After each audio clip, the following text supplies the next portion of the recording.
Assalamualaikum warahmatullahi wabarakatuh. Selamat pagi, siang, malam, Pak Komar. Di sini kami akan mempresentasikan hasil pekerjaan kami untuk tugas OR lanjut pertama. Perkenalkan, nama saya Levantianto Raffi Bisono. Dan saya Bastian Panggabean. Di sini kami akan menjelaskan soal 4 F1 dan H2. Untuk soal F4, jadi ceritanya di sini ada sebuah perusahaan sugarcane atau tebu ya, yang dia itu akan memproduksi uh, tebunya gitu. Nah, tapi tebunya ini tuh semacam punya uh, masa hidupnya atau keawetannya itu semakin lama semakin berkurang. Nah, di sini dia cuma punya 3 mesin yang bisa untuk memproses ininya, sehingga kita perlu memprioritaskan tebu yang sekiranya nyawanya itu yang makin pendek, yang paling pendek gitu. Nah, jadi di sini bisa kita eh, sebutkan ya, ada set dan notasinya. Pertama ada set slot, yaitu jumlah lot ini yang dikirim dengan wagonnya. Lalu slot, nah slot itu apa? Slot itu jadi karena ini cuma ada 3 mesin ya yang bisa memproduksi, maka dia bakal ada berapa waktu slot yang mungkin. Nah, di sini karena cuma ada 3, jadi kemungkinan itu ada 4 slot, yaitu eh, jumlah lotnya, maksud saya, jumlah lotnya ini, jumlah lotnya itu dibagi sama jumlah lainnya. Jadi nanti bakal sekiranya itu ada sekitar 11 bagi 3 atau sekitar 3, sekian. Nah, ini kita bulatkan ke atas. Sehingga nanti bakal ada 4 slot yang masing-masing itu ada 3, tapi akan ada 1 slot yang isinya itu cuma eh, dua lot ya. Nah, lalu ini line-nya ada 3. Line itu berupa mesin yang bisa memprosesnya tadi. Dan sini variabel D itu dinyatakan sebagai durasi produksi. LI itu laju loss-nya dari masing-masing tebu. Y itu lifespan atau nyawanya lah daripada si masing-masing tebunya. Nah, sini parameternya itu tentu ada si ininya, si nyawanya atau waktu hidup dari masing-masing tebunya. Lalu ada juga jumlah waktu produksinya yang dimana memakan selama 2 jam. Nah, ini adalah variable decisionnya. Jadi variable decision pertama itu adalah sebenarnya ini saja yang nanti diubah, yaitu eh, yang mana mana tebu yang masuk slot mana.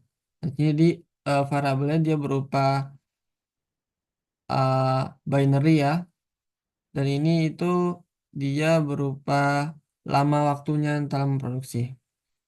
Nah, jadi kita ingin meminimais jumlah yang loss. Jadi di sini rumusnya adalah D atau durasi produksinya, yaitu 2 jam dikali LI atau waktu laju lossnya ini ya, yang 882 ini, lalu dikali dengan WIJ atau I ini menyatakan sebagai lotnya dan J ini slotnya. Jadi misalkan sini eh, W1 satu berarti lot satu dimasukkan ke slot satu. Karena di sini kasusnya tidak dimasukkan ke slot satu berarti dia nilai nol. Tapi kalau dimasukkan ke slot satu maka nanti nilai bakal satu. Tapi dalam kasus ini nilainya nol. Lalu konstrain pertama adalah kita harus memastikan bahwa si eh, waktu yang si waktu time span-nya ini lifespan ini tidak lebih dari lifespan yang telah ditentukan. Contohnya misalkan lot satu ini waktu menunggunya atau waktu sebelum diprosesnya itu harus di bawah 8 jam. Kalau misalkan di atas 8 jam, katakan 9 jam, maka tentunya dia tidak bisa hidup lagi si lotnya sehingga harus dibuang. Lalu yang kedua kita harus memastikan bahwa masing-masing slot masing-masing lot itu cuma bisa masuki 1 slot. Jadi di sini contohnya ada lot satu, jadi dia diproses 1 kali doang, yaitu di slot 2. Dia nggak bisa diproses 2 kali. Misalkan dia diproses di slot 2 dia nggak bakal bisa diproses di slot 3 karena ya ngapain gitu proses dua kali. Lalu ini persamaannya seperti ini. Jadi nanti kalau misalkan dia sudah aktif di satu variabel saja, maka variabel lainnya nggak bakal bisa aktif ya karena dia harus kurang dari sama dengan satu. Lalu yang eh, constraint ketiga adalah eh, si ininya, si slotnya ini harus kurang dari jumlah lain karena jumlah lain ini kan dia jumlah mesin yang bisa memproduksinya. Kalau misalkan lebih tentunya nggak ada mesinnya lagi yang bisa memprosesnya sehingga waktu slotnya itu dalam satu slot ini cuma bisa maksimal tiga. Tuh. Jadi slot ini semacam waktu dia bersama dalam produksinya ya.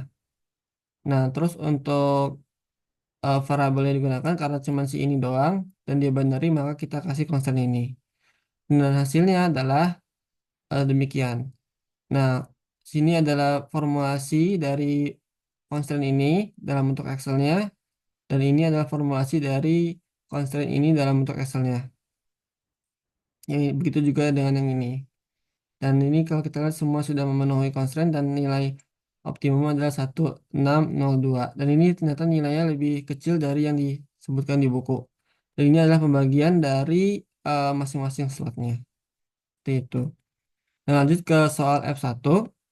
Jadi soal F1 ini bercerita tentang ada pesawat ya. Pesawat ini dia mau semacam transit. Jadi dia nyampe di contohnya nyampe di kota Bordeaux ini bakal ke Berlin. Terus atau bisa juga dia bakal ke Bern, ke Brussels dan lain sebagainya.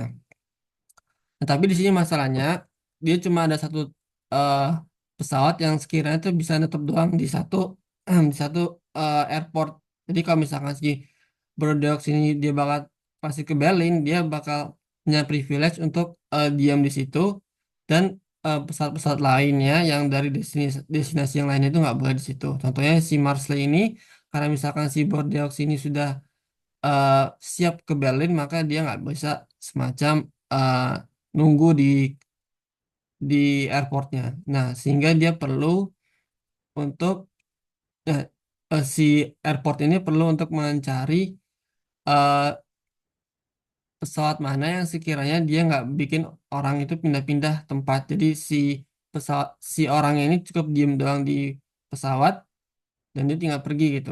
Jadinya nggak perlu banyak pindah-pindah. Nah, ini itu salah satu bentuk dari namanya assignment problem. Jadi kita berusaha men-assign orang mana yang didapatkan tugas mana. Nah, dalam konteks ini dia tugasnya itu dan orang yang mengerjakan itu berupa tempat ya. Jadi sini kasusnya orangnya itu berupa originsnya dan tugasnya itu berupa Berlin. Dan ini ada notasinya pertama yaitu adalah originsnya atau tempat eh, awalnya yaitu ada si ini ya kota-kotanya Bordeaux, Clermont, Ferrand, Marseille dan lain sebagainya. Lalu destinasinya itu ada Berlin, Bern, Basel, London, Rome, dan Vienna. Dan ini adalah parameternya berupa jumlah apa namanya jumlah passengers yang dia ingin pergi dari origins ke destination. Oke, untuk selanjutnya decision variable. Jadi kita di sini mencari penerbangan mana yang paling optimum agar orang itu tidak berpindah saat dari satu penerbangan ke penerbangan lainnya. Jadi di sini misalnya kalau misalnya itu nilainya nol, maka tidak ada penerbangan. Dan jika nilainya satu, ada penerbangan. Kemudian untuk objective functionnya, coba ke bawah kan. Nah, objective functionnya itu pas IJ kali con IJ di mana nanti kita akan melihat dari penerbangan mana yang kita pilih, kemudian dikalikan dengan jumlah passenger yang tidak bertukar pesawat. Jadi kita mencari jumlah nilai maksimum untuk objective functionnya. Coba diklik kan objektifnya. Oke. Ya, itu sum product tabel, coba ke atas. Nah, ini tabel yang warna kuning dikalikan dengan tabel yang di atasnya lagi. Oke. Ya. Selanjutnya untuk constraint-nya, batasan-batasannya. Jadi yang constraint pertama, setiap tujuan hanya bisa dilayani oleh satu pesawat. Jadi jika sudah ada pesawat yang menuju Berlin, tidak boleh lagi ada pesawat yang menuju ya, menuju Berlin. Kemudian yang kedua, hanya ada satu penerbangan yang berangkat dari setiap asal. Jadi jika sudah ada penerbangan dari Bordeaux, dia tidak boleh berangkat lagi dari Bordeaux. Misalnya ke Berlin, ke Bordeaux ke Bern itu tidak boleh. Jadi hanya boleh satu kali. Kemudian mungkin yang satu lagi itu nilai, coba ke atas Pan yang poin 5. Oke. Enggak. Poin 4 ini nilainya itu binary 01. Kemudian kita masukkan ke solver, nanti dapatkan hasilnya. Nilai objektifnya itu ada 112 penumpang yang tidak berpindah pesawat saat saat melakukan perjalanan dari origin ke destination. Oke. Selanjutnya untuk persoalan H2. Oke. Jadi ini ada perusahaan media yang mereka menyediakan ada 6 jenis media. Uh, Perusahaan yang ingin mengiklankan produknya melalui 6 media. Jadi targetnya di sini media mana yang paling optimum untuk mencapai indeks perception quality. Yang untuk set notasinya yang pertama itu set media M, itu kolom yang media type itu Free Weekly Newspaper dan lain-lain sampai TV Spot. Kemudian yang ketiga parameter dan notasi. Coba ke bawah. Oke. Jadi kita di sini ada notasinya. Yang pertama itu reach M, potensi banyaknya orang yang terjangkau oleh jenis media, yaitu yang 12.000 sampai yang 9.000. Kemudian cost M, biaya tiap tipe media. Kemudian max use, jumlah maksimum penggunaan media. Skor M itu nilai dari setiap media. Kemudian target yang akan dijangkau nantinya, yaitu dia itu harus lebih besar dari 100.000 orang. Kemudian budgetnya itu yaitu total dana yang tersedia, yaitu lebih kecil dari 250.000. Kemudian untuk decision variable dan notasi, nah, untuk decision variabelnya use M itu jumlah media yang akan digunakan nantinya. Mana media yang paling efektif untuk mencapai index of perception quality. Nah, untuk objektifnya yaitu skor M kali target M.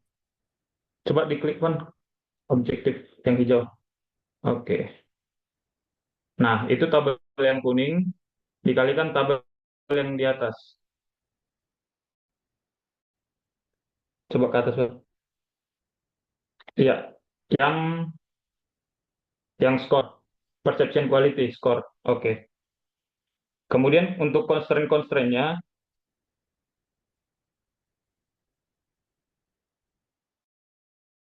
yang pertama itu budget. Budget itu adalah cost M dikali use M, harus lebih kecil dari budget. Di mana budgetnya tadi itu 250.000. Cost M itu ada di tabel awal dikali use M. Oke, lanjut. Number of use. Jadi jumlah media yang digunakan itu harus lebih kecil dari maksimum use-nya. Total media yang digunakan itu sama dengan yang tadi di decision variable yang warna kuning. Kemudian yang selanjutnya itu reach. Ya, jumlah orang yang terjangkau itu harus lebih besar dari target. Di mana targetnya itu ada 100.000, di mana target itu sama dengan reach M dikali use M. Kemudian constraint selanjutnya yang terakhir, use M itu adalah bilangan integer positif. Kemudian setelah dimasukkan ke solver didapatkan hasil. Nah, jadi ada hasilnya itu 122 index of perception quality. Mungkin segitu aja dari kami. Jika ada kesalahan, kami mohon maaf. Selamat malam. Oke, cut, cut.